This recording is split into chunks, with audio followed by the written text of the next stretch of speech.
Your 20s are weird. Like, you're officially an adult on paper, but you're still trying to figure out how to do life. It's a decade where you're expected to build your identity, your whole world from scratch without any blueprint while the rest of the world watches. And you're doing it all while making major life decisions from the confidence of someone who still eats cereal for dinner 3 times a week. I made so many mistakes in my 20s, as we all do. It's a part of the process. You know, a few that I can laugh about now and others that fundamentally changed me. Truthfully, there's not much that I regret from those years of my life, but there were definitely some lessons that I learned along the way, that I learned the hard way. So that's what this is. 5 things I wish I'd known sooner. Life advice for your 20s. The real stuff, the stuff that actually matters, the things that I had to learn the hard way that maybe you don't have to. Hey everyone, welcome back. If you're new here, my name's Jillz and I help women step into their power, tap into their divine feminine, and become their best self, live their dream life. So if that's something you want to do, you should subscribe and stick around. But before we dive in, I just want to invite you to join my new weekly newsletter, The Dream Life Digest. It drops for free in your email inbox every Tuesday. It's where I share mindset tips and manifestation magic and soft life feminine energy vibes, and it's a little bit more behind the scenes, a little bit more personal. So if you want to get in on that and join the inner circle, the link for that is down below. Okay, one of the hardest hitting lessons in my 20s was this, and I can sum it all up with this one quote that is so freaking true. A healthy man has 1,000 wishes. A sick man only has one. And I learned this the hard way. You know, when you're young, you feel a little bit more invincible. And when your 20s hit, there may be a period of time where you can get away with 4 hours of sleep a night and drinking a lot of caffeine and eating a bunch of takeout and saying yes to everything and doing things that don't really feel that aligned. You can do that for a bit and hang on until one day you can't. You'll be fine until one day you are not fine. For me, that day hit when I was 23. It went from I'm fine to I am not fine. My health just kind of imploded. I woke up one day with a painful autoimmune disorder, interstitial cystitis, and doctors couldn't really help me. And not to mention, I also had hormonal issues and acne and anxiety and chronic fatigue and brain fog and, you know, all that wonderful stuff. And let me tell you something, when your health goes, everything else goes too. Nothing else matters anymore. And you can't really truly understand that until you go through something like that yourself. But actually, nothing else matters anymore. All of a sudden, I no longer cared about my career. I no longer cared about how I looked. I didn't care about my passions. I didn't care about what I wanted to achieve. I didn't even care as much about my relationships. All I wanted was to not feel unwell. All I wanted was to not feel like I needed to jump out of my skin every single day. A healthy man has 1,000 wishes. A sick man only has one. That season of my life forced me to change everything. I left my job. I completely changed my lifestyle. I completely changed my diet. Even my entire identity. I completely reprioritized everything. I spent all of my energy, including all of my money. Literally, I drained my entire bank account just trying to heal. And it sucks that I had to do that, but I do not regret it because it was the best money I ever spent. Because eventually I became well again. And it did take some time, but eventually I did get my health back. And when I did, all of a sudden, the world opened up to me again. All of a sudden, I cared about my passions. All of a sudden, I had goals again. I had motivation and desires again. I cared about my relationship. I had fun getting dressed in the morning and looking cute. Because when you don't have your health, that is the only thing that you care about. But when you do have it, suddenly you have space for everything else. Suddenly you have capacity for everything else. It's what gives you access to everything else. And here's the thing no one tells you about your 20s. It's the decade where there starts to be a split in the population. There's the first group, those in their 20s, they start taking care of themselves. They eat real food, they move their bodies, they build up strength, not just to look good, but also to feel good, to stay healthy, strong. And then there's the other group, the ones who don't. They ignore the signs, they live off of caffeine and chaos, and they treat their body like it'll bounce back forever. Fast forward through time, one group, this group, enters their 30s and 40s and beyond, feeling strong, energized, resilient. They've developed a baseline to age gracefully. The other starts to feel the consequences. Weight gain, chronic symptoms, burnout, random health issues that just appear out of nowhere. Of course, you can change directions at any time, of course. But it's a hell of a lot harder when you are already deep in the hole. So here's the truth, you can either invest in your health now or pay for it later. At the end of the day, your health determines the quality of your entire life. And if you don't recognize that now, there will come a day where life will show you. So a healthy man has 1,000 wishes, a sick man only has one. But before we move on, here's where I want to thank BetterHelp for kindly sponsoring today's video. When I talk about the importance of health, that includes your mental health too, because when you're on any kind of health journey, or even just trying to feel better, having someone to talk to can really make a difference. Whether you're working on your habits, your mindset, or just trying to make sense of life, it's easy to feel stuck or second guess yourself or get overwhelmed. And that's exactly why having someone in your corner matters. Talking things through with a professional, someone who's trained to sort through the noise, can help you stay grounded and consistent. You're not meant to do everything alone. And sometimes just having a space where you can be honest and get a little perspective makes all the difference. And that's where BetterHelp comes in. It's an online therapy platform that makes it easy and convenient to get matched with a licensed therapist. No waiting rooms, no commuting, just professional support from home on your own schedule. You just fill out a quick questionnaire and you'll be matched with a therapist within a couple days. And if for some reason that first match is not right, you can switch at any time, no extra cost. If therapy feels like the right next move for you, just click the link in the description or go to betterhelp.com/Jillz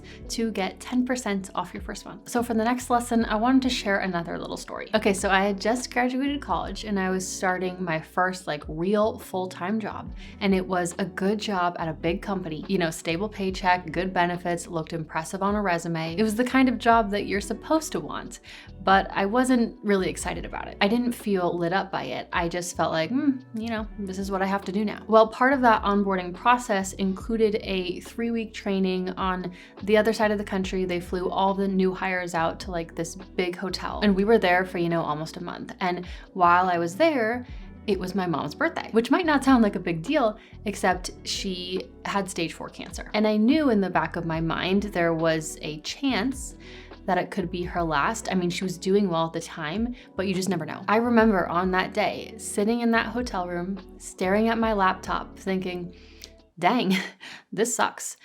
I don't really want to be here. And she died 6 months later.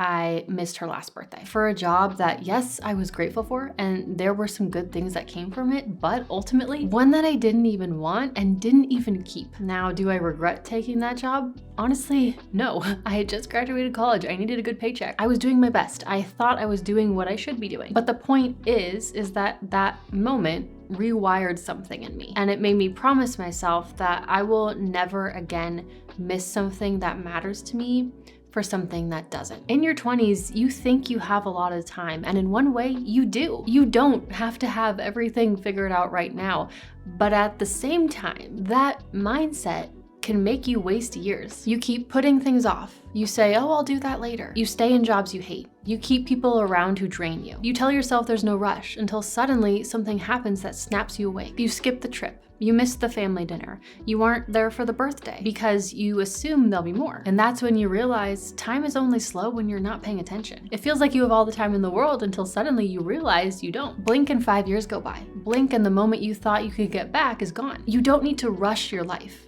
but you do need to value it because your time is non-refundable. So what I want you to hear is you don't need to be perfect in your 20s. You don't need this perfect 5-year plan. I'm not saying that you can never rest and have days where you do nothing. I'm not saying to quit your job tomorrow and drop everything on a whim. But what I am saying is pay attention. Notice when you're trading what matters for what doesn't. I think about that moment in the hotel room sometimes. Not because the job was awful, not because I made some huge mistake, but because it was the first time I noticed time slipping through the cracks. And the scariest part is that it happens one ordinary day at a time. Time isn't always taken from us in these big dramatic moments. More often than not, it's borrowed indefinitely through the quiet compromises we make with ourselves. Now, here's something that I wish someone would have told me in my 20s and what I think everyone needs to hear. You're not confused. You're just afraid of disappointing people. I see this all the time. People will say, I'm so confused, I don't know what to do with my life. But then if you really listen to them, they know exactly what they want. They want to quit their corporate job and freelance. They want to break up with that person that everyone thinks is perfect for them. They want to take a gap year or move back home or finally start that side project that they've been thinking about for 2 years. They're not confused. They're just terrified of what everyone's going to say. They're scared of what everyone's gonna think. They're worried they're not gonna live up to those other people's expectations of them. For example, you know that you want to turn down that good job because the thought of it makes you miserable, but at the same time, everyone is saying you'd be crazy to pass this up. So instead of admitting what you actually want, you just tell yourself you're a little confused. Because being confused sounds better than being the person who makes the wrong choice. Or being confused sounds better than being the person who's about to let everyone down. The voice in your head that's telling you what you actually want, that's not confusion, that is your intuition. Your intuition doesn't speak in like these logical bullet points. She speaks in feelings, in that weird pit in your stomach when you're in the wrong place, in the way certain opportunities make you light up even when they don't make sense on paper, in the way you just know something isn't right, even when you can't explain why. We're not taught to trust ourselves. We're taught to seek approval, to keep the peace, and be easy to understand. Your intuition has been trying to tell you what you want this entire time, but instead of listening to her, what do? We ask everyone else what they think. We poll our friends, we call our parents, we make pro and con lists. We ask our coworker, our siblings, and then we wonder why we feel more confused than ever. Here's the thing about collecting everyone else's opinions.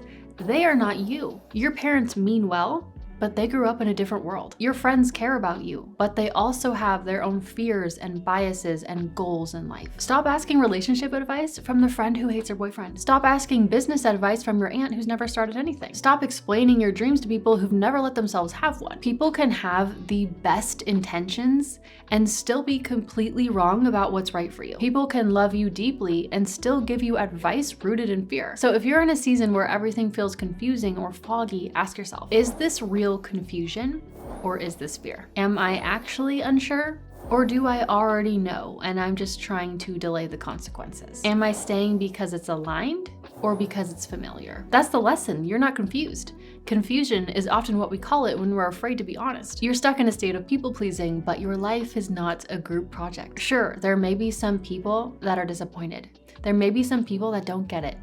Let them. Because the only thing worse than disappointing someone else is disappointing yourself for years just to avoid it. Now, next important life lesson. When you're a kid, you think that adults have it all figured out, that they just kind of know everything and that they know what they're doing. And so when you're a kid, you think that when you become an adult, you're gonna feel that way too. But here's the kicker, nobody knows what they're doing. We're all just winging it. And if you understand that, it can actually be the most freeing thing ever. There's no moment when it clicks. No ceremony where someone hands you a trophy and says, congrats, you've leveled up, you know what you're doing now. We're all just floating on a rock in space, making it up as we go. And you can see that as terrifying, or you can see that as the most liberating truth there is. It's okay to not know what you're doing.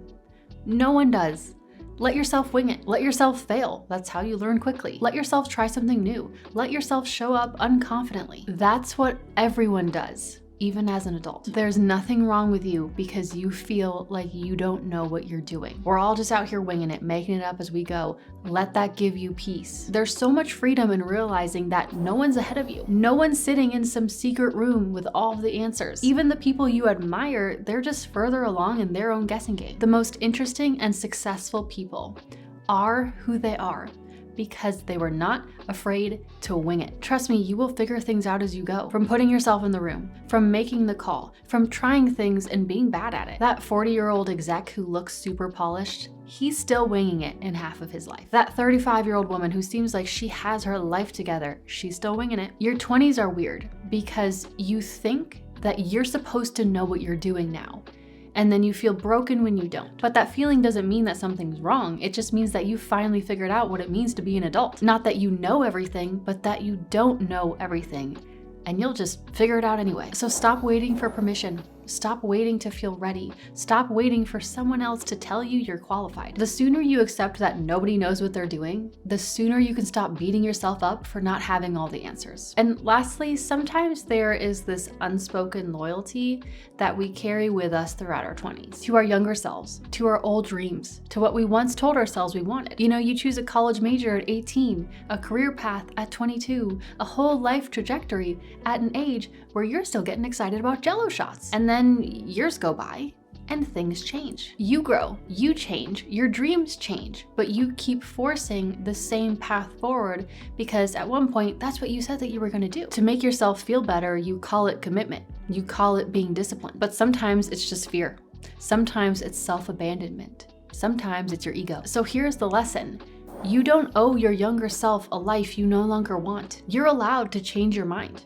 You're allowed to pivot and walk away. You're allowed to start over. You don't have to stay loyal to an outdated dream just because it once mattered to you. I see people all the time who are miserable in their careers that they chose when they were literal teenagers or like 23 years old, that stay in relationships that stopped feeling right many years ago, that stick to plans that no longer make sense, all because they're afraid of wasting time that they've already invested. But wasting more time to justify the time you already wasted is still a waste. It's like staying in a movie you hate just because you already paid for the ticket. It's better to admit you walked through the wrong door than spend your life in the wrong room. So if something in your life feels off, like the path that you're walking feels unnecessarily hard or heavy, you need to think about it. Is this just a temporary difficulty or a fundamental misalignment? It's okay to stop and ask if this is really what you still want. And it's okay to pivot when it's not. Your 20s are messy and beautiful and transformative, and if no one's told you this in a while, you are doing just fine. Now, if you're watching this and you are 30 or above, I would love to hear the advice that you would add to this. Please share in the comments below. I would love for it to just be like a solid comment wall of all of this like really helpful advice for people in their 20s. Please share. And if you're ready to keep growing and keep expanding, one of the things you need to do is get out of your comfort zone. And we all know this. That is the hard truth. But in this video here, I talk about how to get outside of your comfort zone, but in a way that feels good. It's called How to Comfortably Get Out of Your Comfort Zone. So I'll see you over there, or I'll just see you next time in my next video. Thank you so much for watching. Bye.